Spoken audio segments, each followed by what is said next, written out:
രാവിലെ തന്നെ ഐശ്വര്യമായിട്ട് ഒരു ബോട്ടിൽ ചിയാ സീഡ് ഡ്രിങ്ക് കുടിച്ചുകൊണ്ട് തന്നെ ഇന്നത്തെ ദിവസം ആരംഭിച്ചു. കഴുകാനുള്ള തുണികളെല്ലാം വാഷിംഗ് മെഷീനിലിട്ടു. ആ നേരത്തിന് എൻ്റെ കുക്കിംഗ് നടക്കുന്നുണ്ടായിരുന്നു.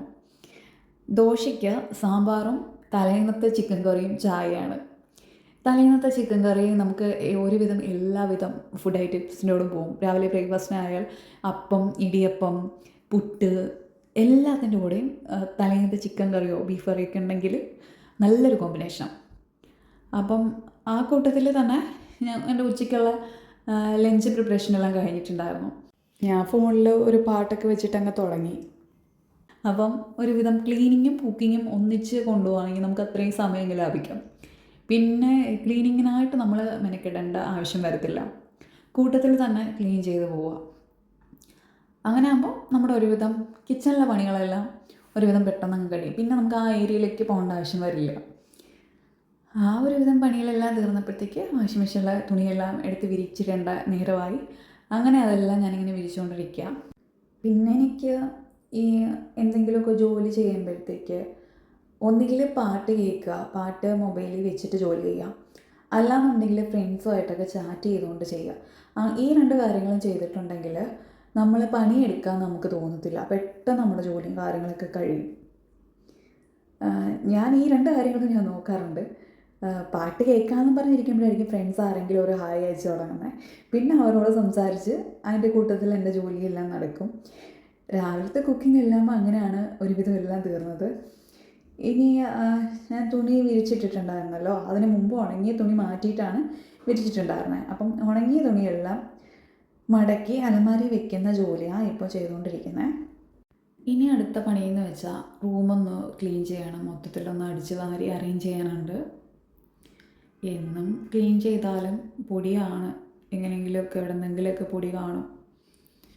അപ്പോൾ ഇതുപോലെ ക്ലീൻ ചെയ്യാൻ മടിയുള്ളവരുണ്ടോ? ഞാൻ നല്ല മടിയുള്ള കൂട്ടത്തില്ല. പക്ഷെ ചില ദിവസങ്ങളിൽ നല്ല താല്പര്യമായിരിക്കും, നമുക്ക് നല്ല എനർജി ആയിരിക്കും. ഇന്ന് കുടിച്ച് ചിയാ സീഡിൻ്റെ എഫക്റ്റ് ആണോ എന്ന് എനിക്കറിയത്തില്ല. ചിയാ സീഡ് ഡ്രിങ്ക് കുടിക്കുന്ന നല്ലതാണ് വെയിറ്റ് ലോസിനൊക്കെ. എനിക്കനുഭവം ഉണ്ട്, കുറഞ്ഞിട്ടുണ്ട്. ഒരു 2-3 കിലോയോളം കുറഞ്ഞിട്ടുണ്ട്. പക്ഷെ നമ്മൾ കണ്ടിന്യൂസ് ആയിട്ട് കുടിക്കണം. തലേന്ന് വെള്ളത്തിൽ കുതിർത്ത് വെച്ചിട്ട് പിറ്റേന്ന് കുടിക്കുക ചെയ്യുന്നത്. അതിൻ്റെ കൂടെ ഒരു അരമുറി നാരങ്ങ നീര്, ഉപ്പും അല്ലെങ്കിൽ തേന് ഇതിലേതെങ്കിലും മിക്സ് ചെയ്ത് കുടിക്കുകയാണെങ്കിൽ കുറച്ചും കൂടെ എഫക്റ്റ് ആയിരിക്കും. ഞാനിപ്പം ചിയാ സീഡ് ഡ്രിങ്ക് മാത്രമാണ് കുടിച്ചിട്ടുണ്ടായിരുന്നത്. വരും ദിവസങ്ങളിൽ നാരങ്ങ നീരും തേനും കൂടെ മിക്സ് ചെയ്തിട്ട് കുടിക്കാമെന്ന് വിചാരിക്കുന്നു. അതിനായിട്ടൊരു ഗ്ലാസ്സിൽ വെള്ളം എടുക്കുക. ചൂടുവെള്ളം തന്നെ വേണമെന്നില്ല, ചൂടാറിയ വെള്ളം മതി. അതിൽ ഒരു 2 സ്പൂൺ ഇട്ടിട്ട് നന്നായിട്ടൊന്ന് ഇളക്കി കൊടുക്കണം. അല്ലെങ്കിൽ അടിയിൽ വന്നിട്ട് കട്ട പിടിച്ചിരിക്കും. ഞാനിപ്പം ബോട്ടിലെടുത്തതെന്ന് വെച്ചാൽ നമുക്ക് ഷേക്ക് ചെയ്യാനുള്ള എളുപ്പത്തിന് വേണ്ടിയിട്ടാണ്.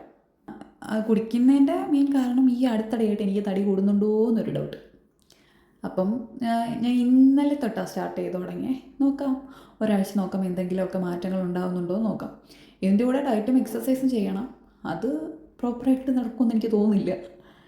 എന്നാലും നോക്കാം, ശ്രമിക്കാം. അപ്പം ഇനി അടുത്തത് കുളിച്ചിട്ട് ഫുഡ് കഴിക്കണം.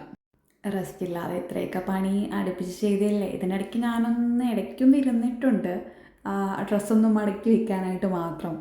അപ്പോൾ ഡയറ്റെന്ന് പറഞ്ഞിട്ട് ഞാൻ ഫുഡിനെ ഒഴിവാക്കാൻ ഞാൻ തയ്യാറല്ല. ഞാൻ എന്തായാലും കുളിച്ചിട്ട് വന്നിട്ട് ആസ്വദിച്ച് കഴിക്കാൻ തന്നെ തീരുമാനിച്ചിട്ടുണ്ട്. ഇന്നത്തെ ലഞ്ചിന് എൻ്റെ ഫേവറേറ്റ് ഐറ്റംസ് എന്ന് പറയാൻ അങ്ങനെ ഒരുപാടൊന്നുമില്ല.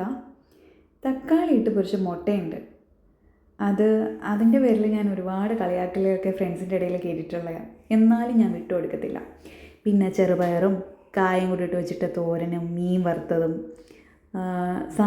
സാമ്പാറിലും തോരനിലും ഒക്കെ ആയിട്ട് ഒരുപാട് കറിവേപ്പിലുണ്ട്. അതെല്ലാം ഞാനൊരു സൈഡിലോട്ട് മാറ്റി വയ്ക്കുക. ഇനി ഞാൻ ഇതൊന്ന് ആസ്വദിച്ച് കഴിക്കട്ടെ.